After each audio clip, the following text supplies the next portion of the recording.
All right. Thank you all for joining us this evening for creating easier days. And we'll get to introductions here shortly. Get the next slide, Michelle.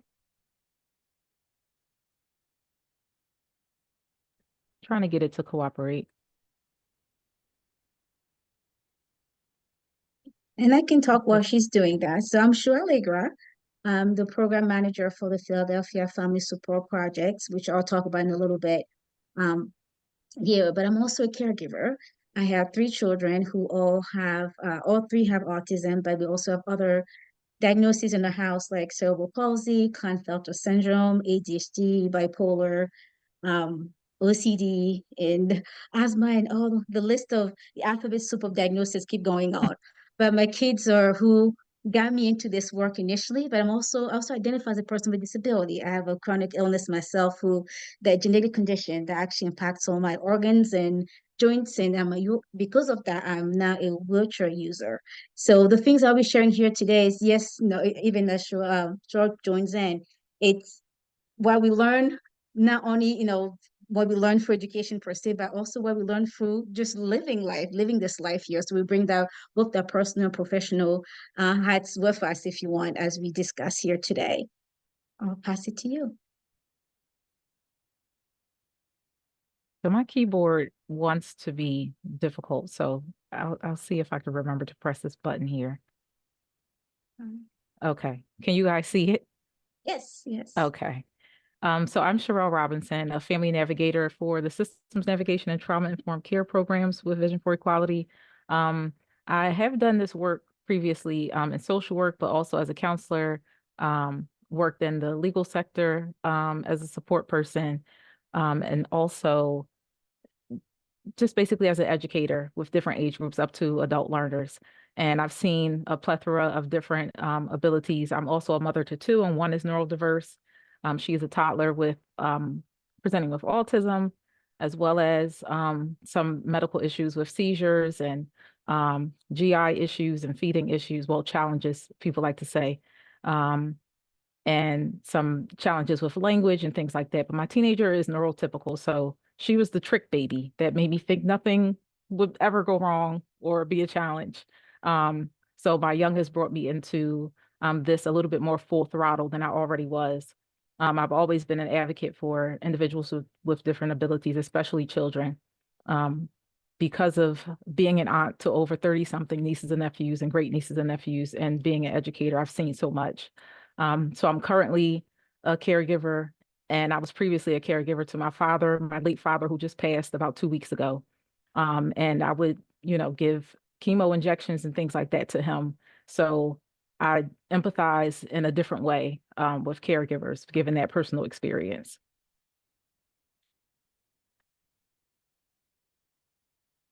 And for I'm going sure, to talk what we do. talk briefly about what the family support projects here at Vision Equality, what they are. So this will be very brief, and then we'll jump into kind of the meat of meeting here. So we have three projects under this department. One of them is targeting families with young children, where we connect those families with children between the ages of 0 and 5, connect them to resources, help them get set up for early intervention, waivers, medical assistance, finding preschool, daycare, OT, PT, you name it. But also the goal with that specific project is to make sure that those families have that foundation, right, to help them, create a fulfilling vision for the loved one, and presuming competence, and actually helping them also grieve for that process, because none of us, when we're expecting our children, or when we're no matter how they came to us, nobody had this vision like, oh, my children will come with this disability,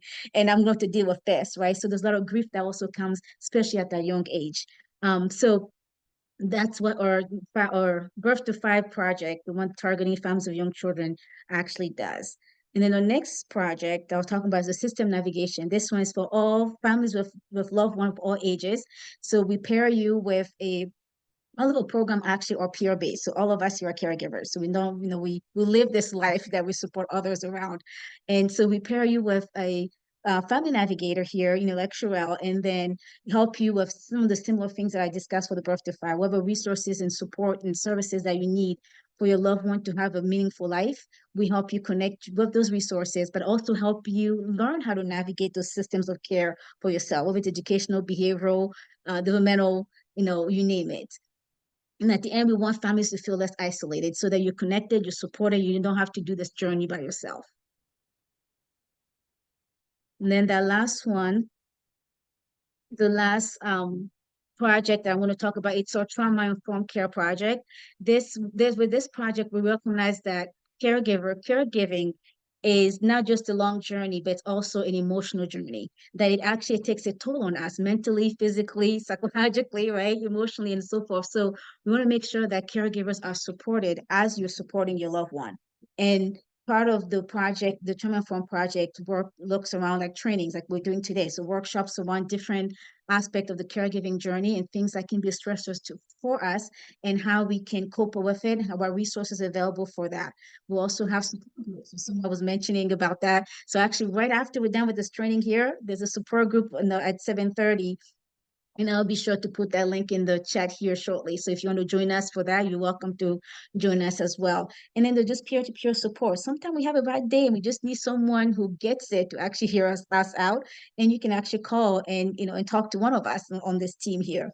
And when families need or in crisis emotionally and maybe are kind of recovering with some of the traumatic experiences of caregiving per se, we can also connect you to trauma therapy, where in one hand we make referrals. If you already have insurance, we help you use your insurance to get the services. But also when you don't have insurance or if there's a wait list, we actually program can cover up to 3 sessions with a clinical psychotherapist so that your families get that support. And that's the first come, first serve. So as long as the funds are there, there's a limited amount of families we can support per fiscal year. So if you need it or know someone you need that support, please, feel free to join us. So I'll stop there with our projects per se, and then we'll dive right into our presentation here now. Okay, things that create hard days. So the main thing that we were talking about, well, the topic of today was how to create easier days. So we have to first backtrack and start with what do we think makes days hard? From our experience and just working with individuals, we see that sometimes expectations can make our days hard. So those can be our expectations of ourselves, of what we think we should be doing, how we think we should be doing better, and we can't. So that can bring, a cluster of emotions that could make our day difficult. Our expectations of our loved ones that we're assisting could make days difficult on ourselves when they don't meet our expectations, or on them thinking, well, or expecting too much from them. Or also expectations that are placed on us from larger society or our families or work or other places. So what those outside expectations placed on us and placed on our loved ones do can make our days hard. So also emotions. Obviously that's self-explanatory. Different emotions can make your days hard depending on what emotion you're sitting with, or whether, and nothing is black and white. So sometimes we're dealing with a tornado of emotions at the same time. Our hopes can make our day hard. So that might look like an oxymoron, but our hopes for what we wish would happen in the future, or our hopes for progression, in comparison to what things actually are, will make days difficult. And it's not right or wrong. This just is. So it's not right or wrong. It's just noting what we're dealing with here. So something else that makes our days hard is our own health and the health of the individuals that we help. So obviously, whether or not you feel well can impact your motivation. So have you guys ever had like a splitting headache where you just don't want to do anything? You don't want to go anywhere with light or people or demands or anything. And obviously, if our motivation level isn't there, our abilities might be diminished to complete whatever task we feel like we should be completing. Also, our resources or access to resources can make our days hard. So we do have flawed systems that are overworked, that have limited resources, that can't reach all of us, that doesn't have exactly what we need. Um, Resources or access to resources that takes time, but the need is right now. All of those things can make our days hard. And our skill set. So our skill set, the skill set of our loved ones, and the skill set of others, maybe family members in the home who we want to help us, but their skill set just isn't there to meet our need. Those things can make our days hard as well. So onto things that can create easier days. So just generally, self-talk can obviously help. Some people think they're crazy if they talk to themselves literally out loud. There is internal self-talk and there's actual questioning things out in the open or saying, get it together, Sherelle, or that kind of thing. That can sort of help. That can sort of help, um, or be a solution. Reframing. So changing your point of view, looking at a situation that might be stressful can actually aid you. Redirection. So actually redirecting where your focus is. That's a part of the reframing and the self-talk, as well. And knowing your triggers, knowing your loved ones' triggers, resolving those triggers, and also delegation. So getting other people or other things to take the load off of us can also provide solutions for difficult days. And we'll sort of get into each one. So first, self-talk. When I first thought about this, I thought that self-talk can become a form of conditioning.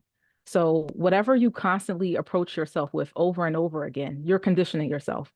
And it sort of becomes a self-fulfilling prophecy in some instances. So you condition yourself to think that my mornings are always going to be difficult because I always have to do this. You're conditioning yourself to sort of foresee that, or you're sort of trying to prepare your nervous system for that. You don't want to prepare your nervous system for the negative because then you'll sort of be hypervigilant or oversensitive to when you actually do experience it. So we want to be careful with our self-talk. And again, what we are conditioned to actually impacts what happens. Like I said, that self-fulfilling prophecy. The reframing piece, creating a different vantage point to view your issue from can actually change your mind, change your body, and change your ability. So we all know the connection between our mind, our body, and then what our body does, which is our abilities. So obviously reframing is where it starts. So looking at something from a different point of view is going to affect what your physiological response. And how you're able to do that is you have to help reframe things by, say, avoiding content that reinforces those negative thoughts, avoiding individuals that reinforce those negative thoughts that you have during difficult times. So that's something that you can do as well.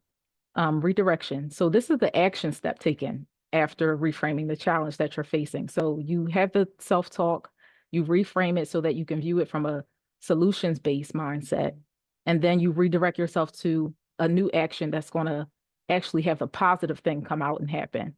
And redirection is more so about doing an about face away from whatever your focus was on that wasn't helping. So you basically change the direction of your focus, your thoughts, and ultimately you can change the direction of your progress if you redirect. Also, ooh, that wasn't supposed to happen. Um, so addressing triggers. This is like one of the main things, and I can't go over every trigger because there are so many. Um, Triggers include anything that can stimulate a stress response. So that could be a memory, a smell, a sound, a touch, a demand. For instance, if someone tells you what to do in a specific way, it can remind you of something that someone else did in a negative time, and that can be a trigger. So just identifying what those things are, you can sort of pre-plan contingency plans for addressing. If this comes up, I know this makes me feel like this, so this is how I'm going to handle it. So you can feel like you're prepared and it's not catching you off guard. And as far as delegation, I hinted on that in the previous slide. It involves offloading the weight that you're holding onto something else or someone else. So the quote unquote weight could be a task or emotions or otherwise. So maybe some people might offload the weight of a situation, say, onto a gym bag, maybe punching the gym bag. That's something that where you could offload or delegate some emotions onto something else or someone else. So for instance, I don't feel like giving my loved one a bath tonight. I want to read a book next to a candle. So maybe you'll delegate that to someone else. So just having someone else or something else help you carry what you're carrying is basically a part of it.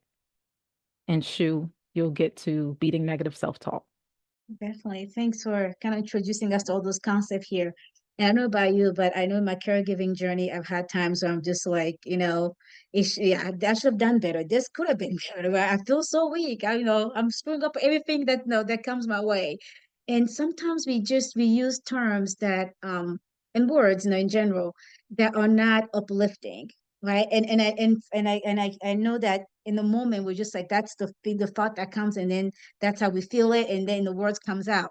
But like Cheryl was saying, then that's still actually impacting how we feel as well. If I'm telling myself, I'm so weak, I'm going to start feeling weak, and then become kind of that self-fulfilling prophecy. But the whole science behind it, but I'm not going to go into that. So what we tell ourselves often is very, not often, always, it's very important.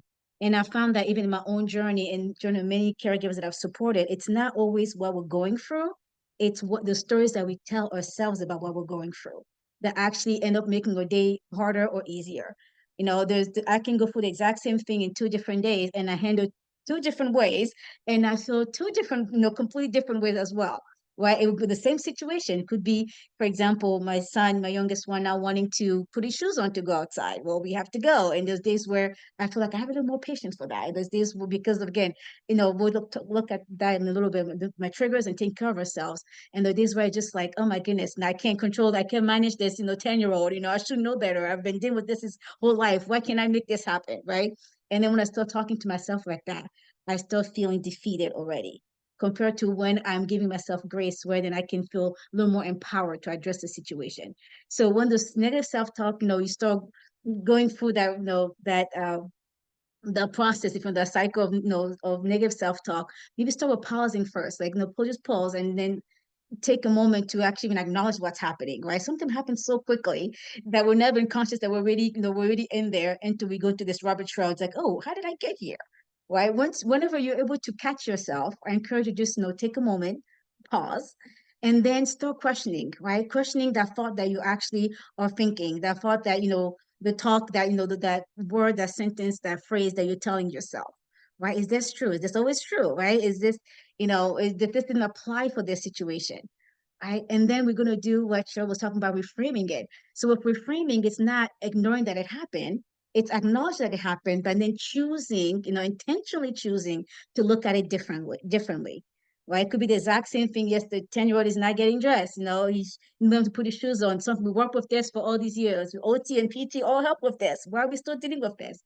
I can reframe it in a different way. Say, yeah, although we've been working with this, maybe today is just it's just a harder day. Maybe today neither one of us had enough rest to deal with this, right? Nobody wants to get out of the house, right? And then once you learn kind of that healthy cycle of kind of beating that negative self-talk, then encourage you to keep repeating that. And you'll find that the more actually you pause, you question, and you reframe, you are creating newer pathways in your brain. I'm a little nerd when it comes to things like neuroscience and psych per se, but the point here I'm trying to make is the more you do it, the easier it becomes, and then the more it actually helps you and your loved one. And I did put a note there in the chat. If you have any questions as we're going, please, please feel free to add in the chat there. We'll pause before we get to the next section, and then, I will address some of those questions or comments. So here's, an example, for example. An example. So if you were at the grocery store, right? And then might be worrying about what's happening there, how long it will take. And maybe if you had your loved one with you, which been my case sometimes, it's like, we're never going to get at the store because now they want something that I do not want to get, right? And they're having a meltdown in the middle of aisle 15. And then everybody's staring at us, right? So now I'm worried about not just, managing, my child right there, my child's emotion at the moment, but then everybody's perspective around me, right? But in that moment, what if I just paused, or even just a second there, and start, maybe questioning those thoughts that I'm having internally, I mean, the internal dialogue that nobody's hearing or seeing, right? Maybe ask yourself, don't I have control over some of this, right? Maybe not the entire thing, but maybe some of this I do have control over, right? Maybe can I make a list to avoid wondering, from no out and just be focused on what maybe I just need in the moment, right? I'll just grab the necessity and get out of here, so I can, quote unquote, save the day. So that taking that pause and then interrogating your thoughts help you to actually think more clearly and get to a healthy and more productive solution for yourself and your loved one. And sometimes of caregiving, and these are some of the things we talk about in the support group. Like I said, I'll put the link here shortly once Cheryl starts presenting. But as caregivers, there's moments, and I'm going to acknowledge that as a caregiver, I've been there where I had some resentment. This is not the life I expected. This is not how I expected life to be. This could be better. This is not fair. And then resentment, unconsciously start building up inside of us. And especially when we have one hard day after another, after another, after another, it's like, well, why just me? Why us? We're a family. So when you start having those feelings of resentment, it's another opportunity to pause, right? Another put, maybe the resentment might sound like I'm always the one required to fix everything that goes wrong. Don't we all feel like that as caregivers, right? It's calling the doctor and then the support coordinator, and then whatever equipment didn't get delivered, you're calling them, the TMV, the durable equipment company to work with that. And then it's maybe you're dealing with the nurses, the home health aide that need their schedule, and then it's the loved one themselves who might be having a rough day, and then you still have to worry about maybe some of us working outside the home, and then we're just showering and eating, right? It's like that's too much. It's too much for all of us. So sometimes we get to that point. It's like, I should be fixing all this. Why is it always fall on me? Right? But if you take a moment and pause and maybe practice kind of redirecting that, maybe not every day will be perfect, but maybe you do have resources, at least some, to get some help. We mean a starting point. Now you learn. If you didn't, hopefully now that I talked about our projects in a little bit in the beginning here, that we're here to support you, right? Could be maybe you could call us so that we can support you, not just in that moment for say no, but ongoing, helping you deal with some of the things that make for harder days. Okay, so we've worn out the word pause, but we're gonna we're gonna add in a little bit more. So ways to sort of redirect.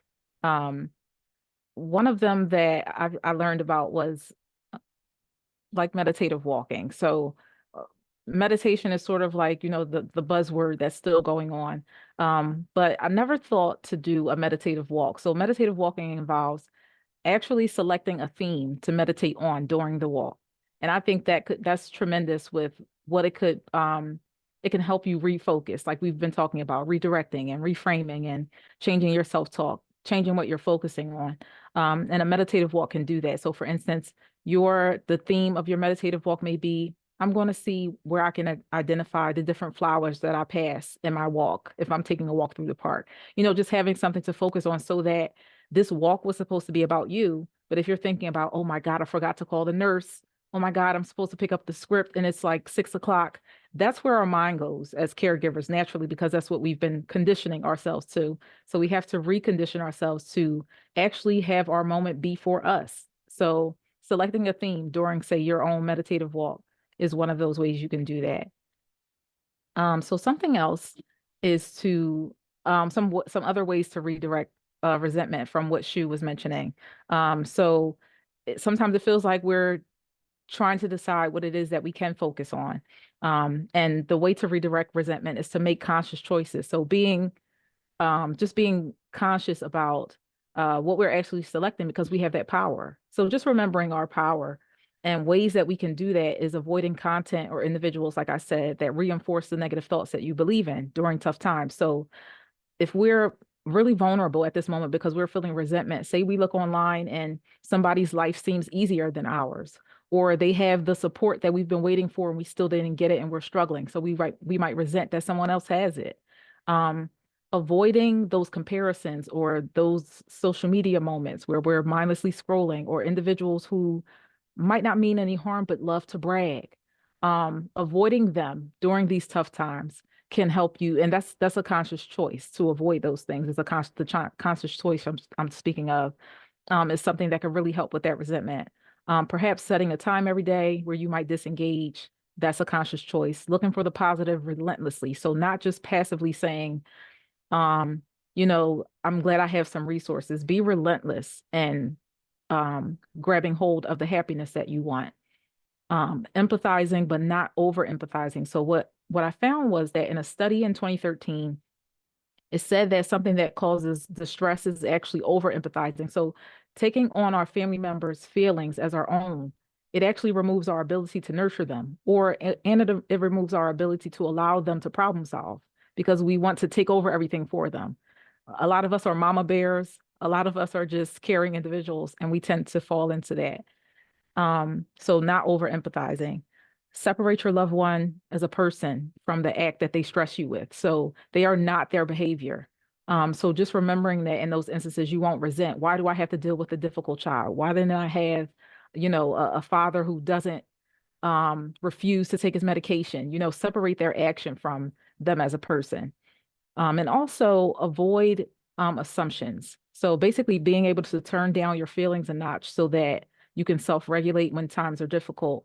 It involves avoiding assumptions. So don't assume or insist that your loved one is just intending to be difficult for difficulty's sake. They may be struggling. Like, for instance, my toddler wanted to, while I was setting up here, I just heard blood curdling screams because she just was so upset for what I would call for nothing. But there are a lot of lights on downstairs. She has a tablet on, she has a TV on. I'm like, we have to bring this back down. She's not just screaming and being difficult for no reason. And she can't ask, mommy, I think the lights need to be turned down. She's 3. So we have to, sometimes think out the box to help them. And shoot, this is on you. Yeah, and that's a good segue to, for this slide when you're talking about your daughter and the light, just that sensor input, right? So being able, like being intentional, actually, for notice your loved one's triggers, because if their behavior, their actions are making creating a harder day for everyone, sometimes, like Michelle was saying, it's not just going to be difficult for difficulty's sake, right? Sometimes there might be real things going on, right? Like they have sensory needs. And sometimes maybe it's just, being hungry, being tired, and in our house, for example, I have one of my children where it's almost the opposite. Like when he's tired, it's almost like, he turns into this energizing buddy. You think he'll start winding down to actually rest? No, he actually become just, more active and he's into everything. And that can be draining for all of us trying to support him. But being able to know that now helps us, like, oh, we see that his activity level, kind of, went up a little bit. He's a little more impulsive. So maybe, based on his pattern, maybe he's actually tired. Let's try to pull in some healthy sensory things to help him calm down, for example. But also think about it, for many of us people with disability, there's so much of our lives that we don't have control over. And that lack of independence is a trigger even for me. As I'm sharing here, there's a lot of things I can do, but there's also things that I cannot do. And that is a trigger for me. So think about your loved one. What are those things that are difficult for them to do? Things where, maybe they have that sense of loss of independence for per se, because people maybe are making all the decisions, not giving them choice, you know, that can be hard. Um, and if you think for all of us here, and they don't have to answer per se, but I just want you to think about it. You right now, you're here with us, on this workshop. So hopefully you chose to be here, right? Maybe most likely you chose what you're gonna wear today when you woke up, right? And maybe, most likely you chose what you're gonna eat today. But how many people with disabilities are often don't have that luxury, because that choice is not always given. And I know that, sometimes we might have loved ones who have difficulty communicating by words, but there's many, many ways, right? And those are things too. If that's a challenge that you're facing with your loved one, we can help you, connect you with the resources that can help you, work around those communication issues per se, whether it's finding a new device or getting, therapy or so forth. But that's a huge one. But also think about, things that maybe have happened in the past, that, maybe it was the person going to the dentist. I'm sure many of us have dealt that with, dentists or the hairdresser or just even the doctor in general, right? Going to any service provider, going to someone with clinical office could be a trigger, especially if something had happened before. And many of a loved one might even be dealing with what we call medical trauma, because they've been through so a lot of medical challenges per se, and it become traumatic to them. Now they're afraid to go to the dentist, afraid to go to the hairdresser, afraid to go to the doctor per se. And just the thought of it can be a trigger. When you say dentist, it's like if they can, they're running the opposite direction, because like, no, you're not taking me there. Right. So being aware of that can also help you support them better and actually create a better day, easier day for all of you. I know how, as much as, my kids can sometimes feel like energizing bunnies, but I'm laughing because we actually have 2 bunnies, and sometimes it's like, the commotion here, it's overwhelming even for me. But as much as they can seem like they have a lot of energies, often they don't like being rushed. So if it's one thing after another, there's no pause, no break in between, activities, and then especially if they don't know what to expect, that could make a harder day for all of us, right? So being mindful of those things. You know your loved one best. And so start thinking about, oh, what are the things that often creates a hard day for your loved one and for your family, and start saying, okay, what are the things that trigger that, and kind of just start working through each one of them. And this is not, I'm not encouraging anyone to try to solve all of this at once. It's not, we all wish we had magic wands to make it all happen. But often that's not how things go, right? So maybe pick one thing that you realize this is a trigger for my loved one, and this, becomes a challenge for us, when we're trying to have an easier day, maybe just addressing that one at a time. And by the last one here, I want to mention too much daily, to not being certain what's happening in the day. So if people don't know, think about it. If you wake up, you don't know what's going to happen, what time you need to leave the house, who's going to show up, that creates a lot of anxiety. And if it happens over and over again, like, you honestly, your nervous system just become almost like hijacked. Like, every time someone opens the door, you might feel a little, a little not just a little, you might feel pretty anxious, and then not worrying about that. So again, be intentional about, knowing your loved one's triggers, and then start supporting them around those triggers, so that your loved one and yourself and the family in general can have easier days.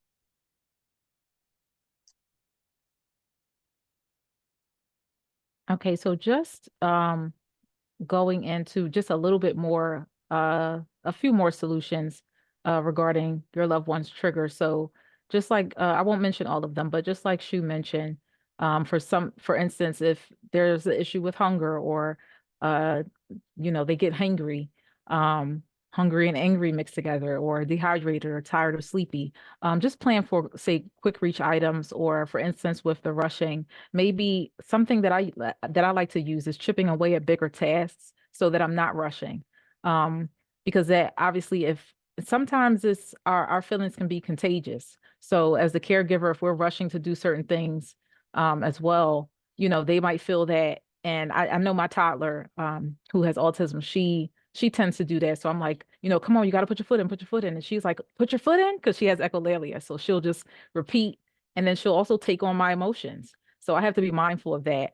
Even though I don't think it's much, because I've kind of grown up in a rushing household. Um, you have to be mindful of that. Lack of independence also applies to not just, older adults who, their health declined, and now they're restricted to this bedroom you have for them, not their own house like they're used to. Um, it applies to children as well. So sometimes, like I said, us being mama bears or papa bears, sometimes um, we're taking over certain things because we just want to hurry up, and they might take longer. We're taking away their independence, or their personhood, or their agency to do certain things. So sometimes offering choices makes them feel that they have some options back in their hands.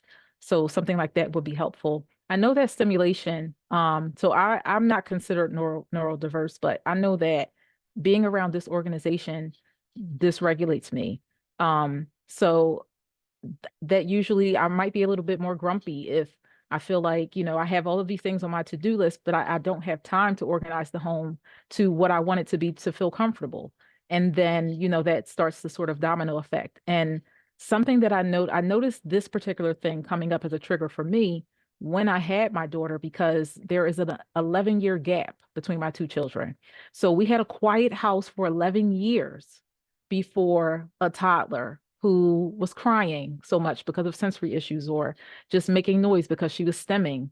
I had to notice that as a new trigger for myself. So noticing that I was used to my house being organized for 11 years, and then becoming like the toy store was difficult for me. So that was something I had to pay attention to as my own trigger, and part of it being a trigger for my daughter.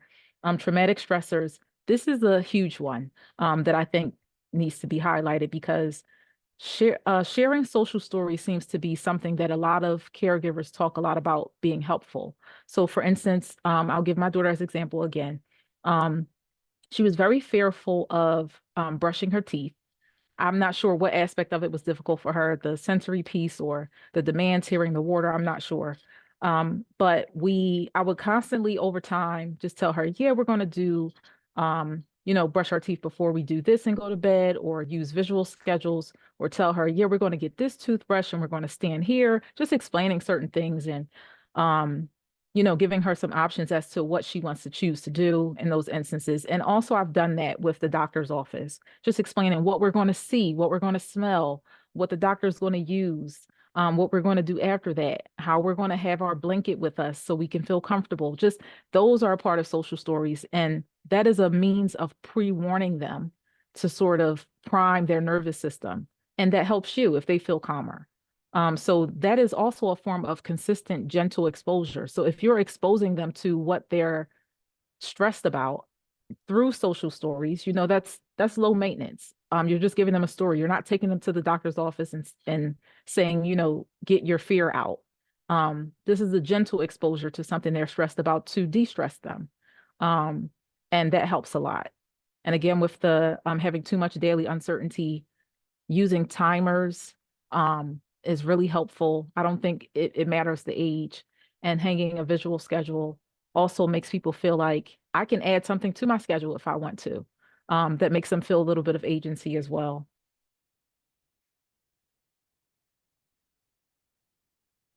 And Shu, this is on you, just generally. Yes.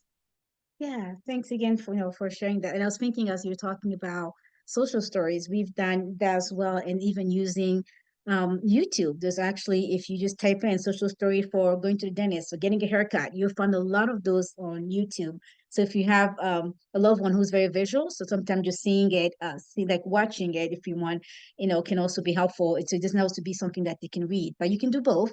Um, so that's one tool we've used there. And OT can help you with that. Your behavioral specialist person can help you with that as well, kind of creating social stories to support your loved one. But so we talked about knowing that your loved one triggers, but what about knowing your own triggers? Well, and these are some common triggers for caregivers: financial stress. I cannot stress that enough, right?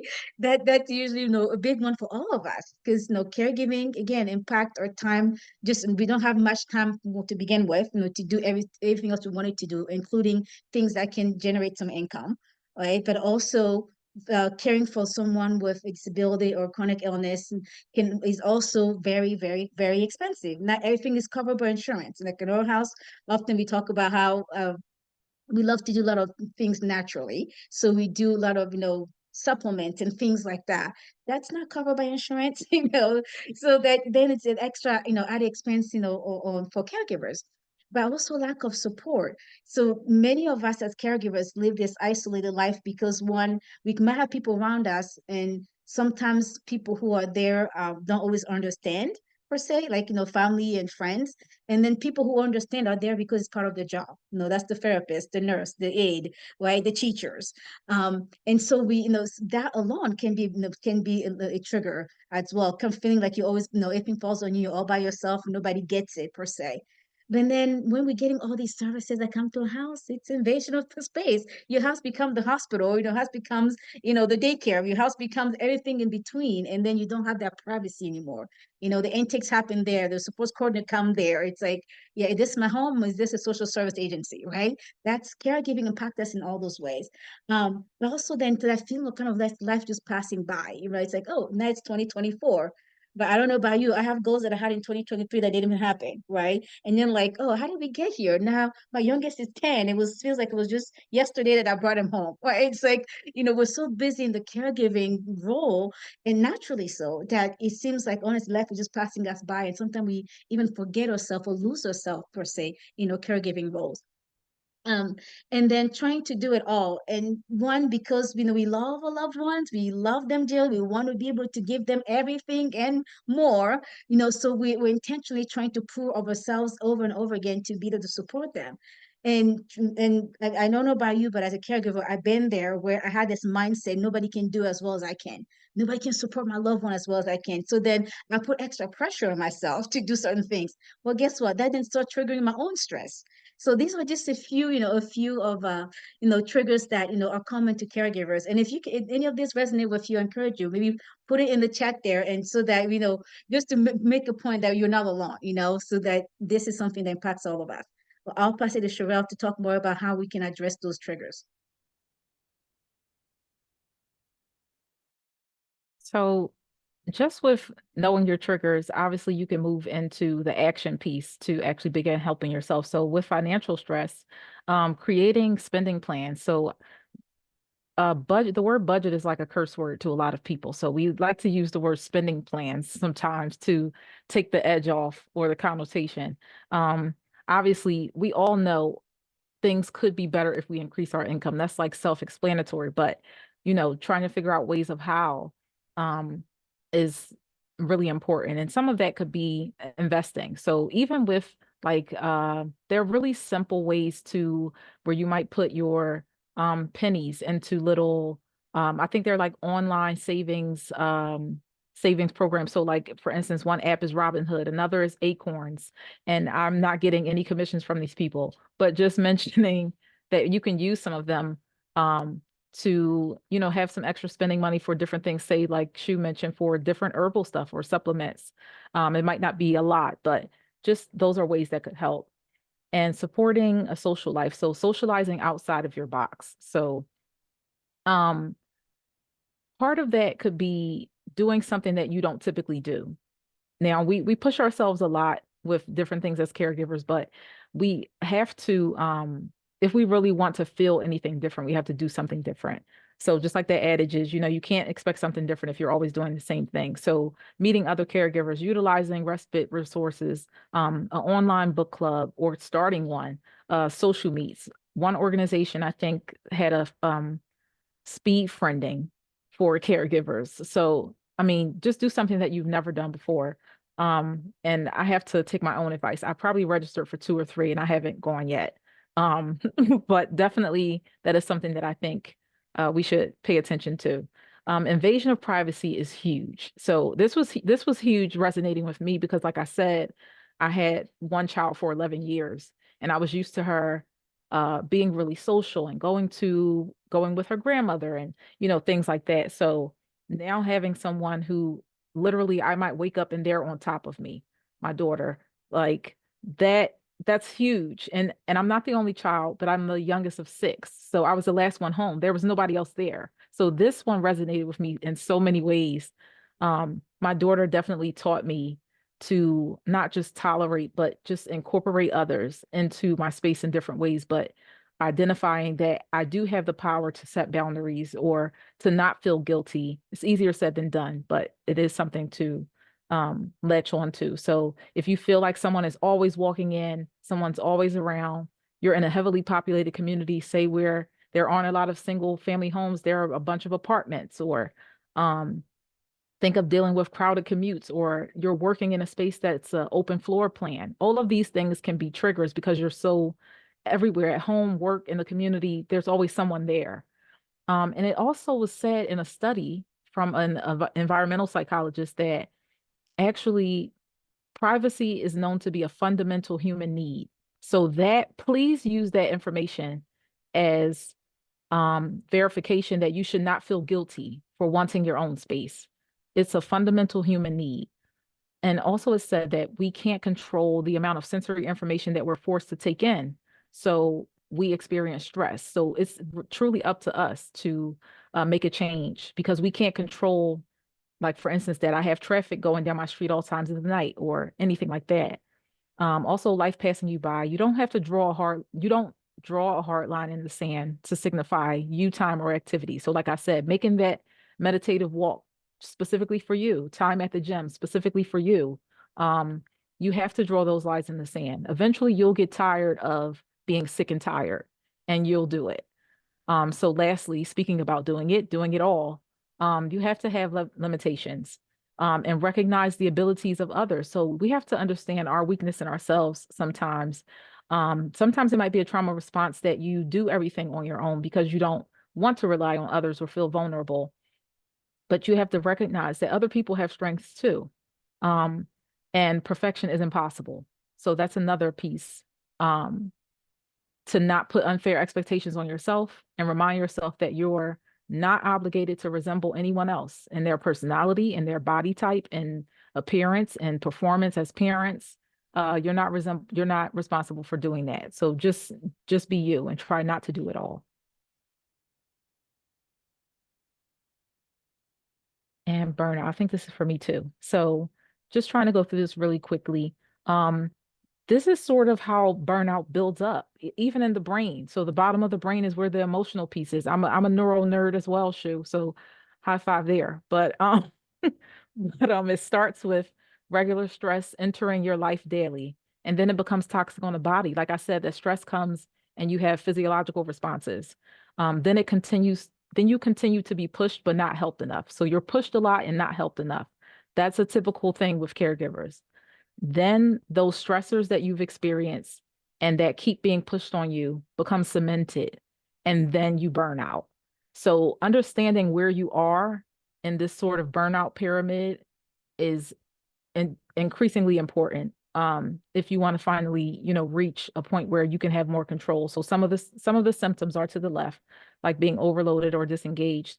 And it's so critical that in the science sector, it was a study in 2013, done by the Journal of Health Psychology, and noted that clinical depression and burnout are so similar that scientifically they're undistinguishable from each other. So just like we can physically see that apples and oranges are different, these two, clinical depression and burnout, are so similar that they can't even identify what the difference is, except that their names are different. So that's how critical and real it is. So don't minimize if you're feeling this. Don't say this is a part of the ride. Don't accept that people tell you this is just a part of what it is, because it's not. And you deserve to have resolutions to symptoms like this. And this is for you, Shu. Oh, there, I have to unmute myself so I can be heard. Yeah, so yeah, I was just like nodding here and like, agreeing with you. So we're kind of coming to a close here and kind of wrapping this up. And I remind you to, if you have questions, feel free to put in the chat. We'll have a few minutes here that you can also unmute yourself and ask questions here shortly. But harder days will come, right? And hopefully with the some of the tools and strategies we shared here, it can help you start creating easier days for yourself. And if the goal, the goal is not perfection, the goal is progress, right? Are we a little maybe a step farther than where we were yesterday? And even if tomorrow is maybe just 5%, maybe just 2% better, if you want, then what yesterday was, that's still good. That's progress, and still definitely something to be proud of and continue working on. And so here are just a few more things to help you keep moving forward towards, creating those easier days and creating more calm and peace and harmony for yourself and for your loved one as well.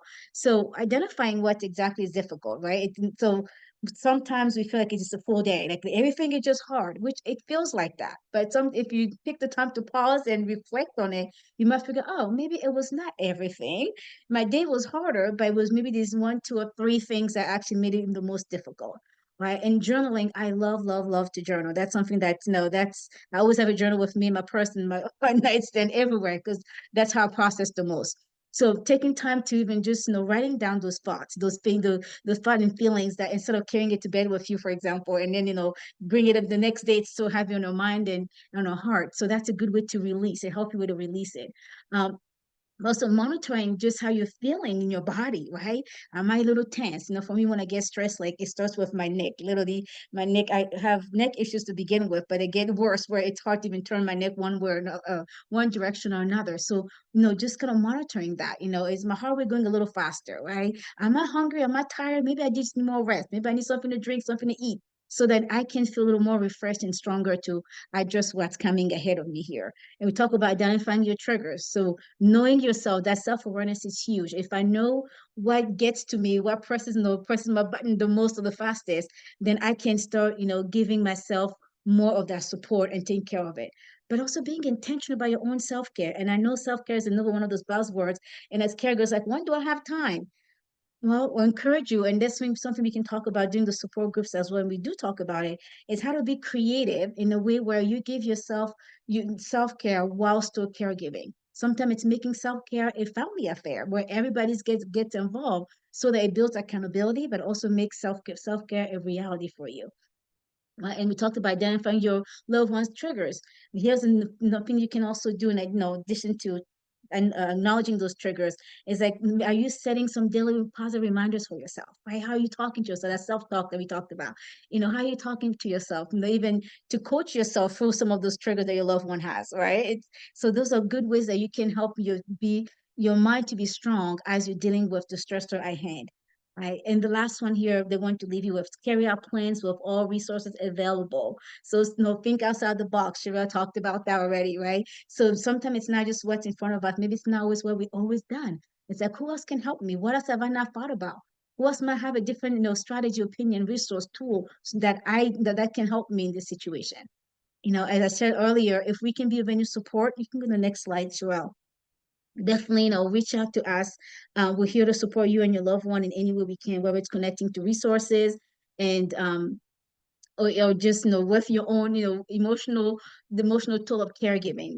We're here for you. And with that, I'm going to pause here, and then we'll open up for we have a few minutes here. We'll open up for questions then.